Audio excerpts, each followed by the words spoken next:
Why does the idea of hell make no sense? Many believers, ex-believers, have a very difficult time to get rid of the fear of hell. It's something so deeply ingrained that people struggle with it. I hear all the time from people that they no longer believe in a particular religion. They've given it up, they rationally have understood this is not true, yet they still cannot get rid of this fear of hell. Well, this is what religion does. It uses our survival instincts in order to make us fear and in order to give us complete obedience to this individual that wants us to follow them. Now, let's look at the idea of hell. God, who is the supreme creator of all that exists, decided that he'll give us only one chance in life. Okay?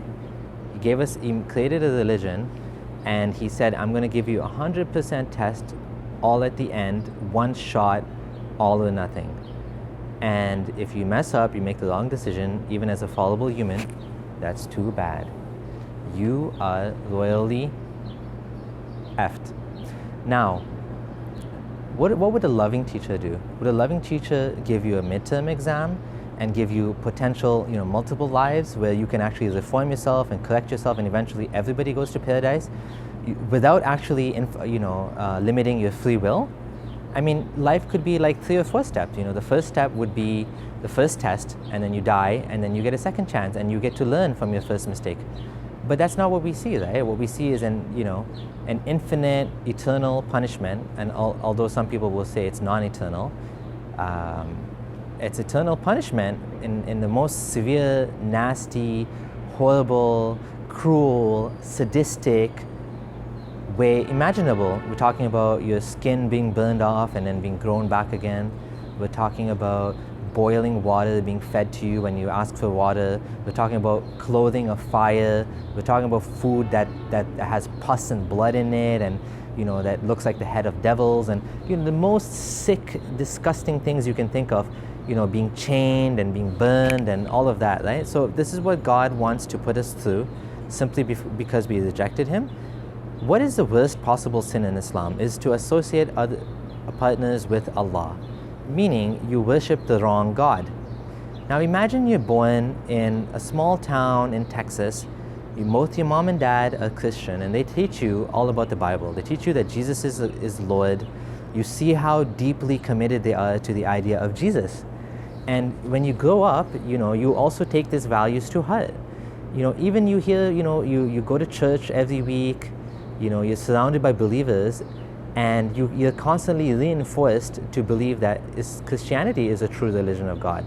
You hear about Islam, you've heard about it, Muslim friends, you hear about the terrorist attacks in the news, and you say, no, Islam is not a religion of violence. My Muslim neighbors are good people, and I just don't believe in it. I just don't think that Islam is true. I heard about Muhammad and some of the things he did, and I personally don't think this religion, with this Kaaba, this house that they have in the desert that they go around, and there was idols in it, and he destroyed the idols, and he said we should worship one God, and he said Jesus is just a man, he's not the son of God.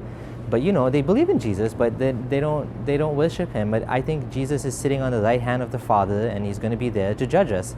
And this is what I was taught since I was young. Some of my friends, they even had dreams about Jesus, and I feel this strong personal connection to Jesus as Lord, right? And this person now, they truly sincerely believe they're doing the right thing. They're preaching about Christianity. They think Islam is wrong. Now God is going to take this sincere, pure person because they made the wrong decision and put them in hell forever because they worship Jesus? Really? God? You really want to hurt us that way for making a wrong decision in life? Out of all of the possible worlds that God could have created, because he's outside of time and he's eternal, he could create a billion worlds, and out of all of the billion worlds, you could have picked the one with the least amount of disbelievers and made that one. Yet what we find is the majority of the world's population don't believe in Islam. Why is that? Is this a flawed message? Does God want the majority of people to go to hell? We're talking about in every generation, billions of people upon billions of people that disbelieve in the message of Islam. They hear about it, they think it's false. They might be Hindu, they might be Christian, they might be Jewish, they might be any other religion, they might be atheist. but they think Islam is false and they know about Islam. We're not talking about people living on a desert island and never heard about Islam, never heard about Muhammad, have no clue. We're talking about people that know about Islam. Their neighbors are Muslim, they see the mosque, they hear the adhan sometimes in some countries. Some of them even live in Muslim countries. These people, all of these people are going to go to hell, the majority of them, the disbelievers. Now here's the thing. If I was living in a world where my child would grow up and be, at severe risk of rape and abuse and murder, I lived under a nasty dictator, and I was, whatever would happen, I know my child would not be safe. Would I want to have kids in that world? Would I bring a life into the world that was going to suffer like that? Of course not. I would not want to have kids. I would not want to bring anyone else into this cruel world. However, are you saying that God created all of these people knowing they were going to go to hell, and yet He still made them? Now, what kind of God is that? He made a creation fully knowing out of their own free will they're going to reject Him and they're going to go to hell. And He still made them. What the hell? What kind of God is that? Made people just to go to hell? Why? Even if my son had free will and there was some good things in life, but I knew he was going to be horribly abused, or my daughter, she's going to be horribly abused, would I want to bring a child into that world? What kind of God would do that? What kind of God would bring people into a world where they're going to end up as food for the fire? It makes no sense.